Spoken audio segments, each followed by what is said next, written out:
Senador umapila sa Pangulo at DND na bumuo ng West Philippine Sea Maritime Command para maprotektahan ang national interest ng bansa.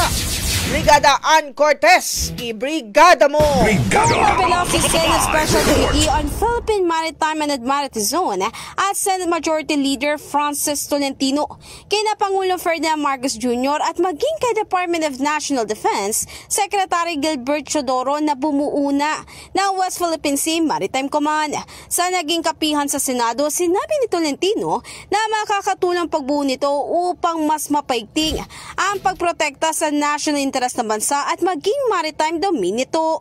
Kung sakaling maaprobahan nito ay minungkahi naman ng senador na isa sa mga admiral ng Philippine Navy ang mamuno rito. Dagdag pa niya, kung mabuo ito ay mainam ding i-abolish na ang WPS Task Force. Total ito ay mapapalitan naman ng permanenteng tagapagbantay, hindi tulad ng naturang task force na temporary lang. In the heart of changing lives, ito si Brigada Ann Cortez ng 105.1 Brigada News sa Manila, The Music News Authority.